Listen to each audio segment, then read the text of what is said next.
আসসালামু আলাইকুম, সবাইকে ওয়েলকাম করছি আমার আজকের আরও একটা ছোট্ট ব্লগ দেখার জন্য। আর যারা ভিডিও অলরেডি দেখা শুরু করেছেন, শুরুতেই সবাই একটা করে লাইক দিয়ে ভিডিওটি কন্টিনিউ করবেন প্লিজ।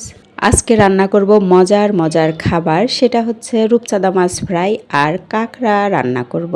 এর আগেও একদিন কাঁকড়া রান্না করেছিলাম, তার রেসিপি কিন্তু শেয়ার করেছি। তো আজকে আর রেসিপি দিচ্ছি না, জাস্ট রান্না করছি তাই আপনাদের সাথে শেয়ার করছি। আর রান্নার ফাঁকে ফাঁকে আপনাদের সাথে একটু গল্প করব। গল্পটা হচ্ছে আমাদের দেশের ব্লগার সেলিব্রিটিদের নিয়ে। আমাদের দেশের এইসব যারা সেলিব্রিটি আছেন, নিজেদের সমালোচনা বা যারা রোস্টিং ভিডিও বানান তাদেরকে পজিটিভলি নিতে পারেন না, যেটা আমার কাছে মনে হয়। বিশেষ করে মহিলারা সবাই সবার চ্যানেলের ক্যাটাগরি অনুযায়ী কিন্তু ভিডিও বানায়। তো যারা হচ্ছে রোস্টিং করেন, তো তারা তো দেশের যারা সেলিব্রিটি ব্লগার আছে তাদের নিয়ে তো কথা বলবে, এটাই কিন্তু স্বাভাবিক। কিন্তু কেন যেন মনে হয় আমাদের দেশের এরা পজিটিভলি এগুলা নিতে পারে না, ভালোভাবে নিতে পারে না।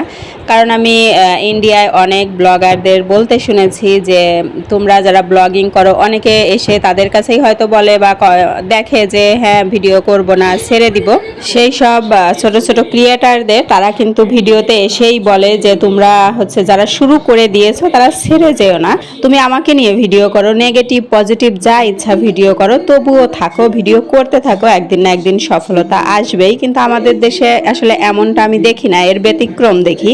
কেউ কারোর নিয়ে রোস্টিং করলেই স্ট্রাইক। তবে আমাদের দেশের একজনকে আমি পেয়েছি ব্যতিক্রম, যদিও সে হচ্ছে ফুল ব্লগার না, ব্লগ করে বাট অন্য প্রফেশনের।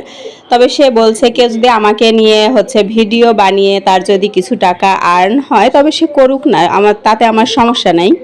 তার এই কথাটা আমার খুব ভালো লেগেছে, কারণ রোস্টার যারা তারা তো এরকম ভিডিও করবে, এটা স্বাভাবিক, তাই না? তবে হ্যাঁ, অনেক ক্ষেত্রে আছে যে প্রথমেই বলেছি মহিলাদের কথা, কারণ এরা যে অনেক সময় রোস্টিং করে এটা একটু ঝগড়া টাইপের হয়ে যায়। রোস্টিংটা যেভাবে হওয়া উচিত ওইভাবে আসলে হয় না। কারণ আমি আমাদের দেশের বা অন্যান্য দেশের বাইরের রোস্টিং ভিডিওগুলো কিন্তু দেখি, তো ওগুলা দেখলে কিন্তু আসলে মজা লাগে। কিন্তু আমাদের দেশের মহিলাদের রোস্টিংগুলো দেখলে মনে হয় যেন ঝগড়া লেগেছে। যে সেলিব্রিটিকে নিয়ে হচ্ছে রোস্ট করছে, স্ট্রাইক দিলে পরে তার একদম নারী টেনে নিয়ে আসার মতো অবস্থা এগুলা করে, তার পার্সোনাল বিষয়ে অ্যাটাক করে। আসলে এগুলা উচিত না। একটা চ্যানেল দাঁড় করাতে বা মনিটাইজেশন করাতে কিন্তু অনেক পরিশ্রম করতে হয়। আর এখনকার নতুন নিয়মে এখন তো আরও বেশি কঠিন হয়ে গিয়েছে। তো হুট করে কাউকে একটু রোস্ট করলাম, সেই স্ট্রাইক দিল বা চ্যানেলটাই উড়িয়ে দিল। তো এই ধরনের কিন্তু খুবই দুঃখজনক, খুবই কষ্ট লাগে। আসলে সবাই সবার দিক থেকে একটু সহনীয় হই। এই ছোট্ট একটা মেসেজ সবার কাছে যেন পৌঁছে যায়, এই জন্য সবাই ভিডিওতে একটা লাইক দিয়ে আমার চ্যানেলের পাশেই থাকবেন।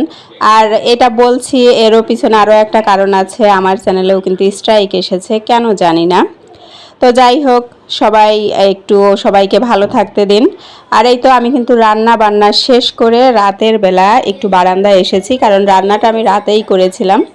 বারান্দার গাছগুলো একটু দেখছিলাম, কোন গাছে পানি লাগবে কি লাগবে। অনেক সময় বেশিরভাগ সময় আমি রাতেই দেয়া হয়, সকালে খুব একটা বেশি সময় পাই না, কারণ সকালে তাড়াহুড়া করে বাচ্চাদের রেডি করে ওদেরকে স্কুলে নিয়ে যেতে হয়, যার জন্য আমার অতটা বেশি সময় হয়ে ওঠে না। এই বিকালবেলা অথবা রাতের বেলায় করি। অনেক সময় রাতের বেলা চাল ধুয়ে বা ডাল ধোয়া পানি এগুলো দেই, কারণ রাতের বেলায় রান্না করা হয়, সকালে তো আসলে বললাম যে সময় থাকে না, এই জন্য। তো এরকম করলে কিন্তু গাছগুলা বেশ ভালো থাকে। তো আজকের মতো আমার এই ছোট্ট ব্লগটি এ পর্যন্তই। সবাই ভালো থাকুন, সুস্থ থাকুন, আল্লাহ হাফেজ। আর যারা এতক্ষণ ভিডিও দেখছেন সবাইকে অসংখ্য ধন্যবাদ। আজকের মতো এখান থেকেই বিদায়।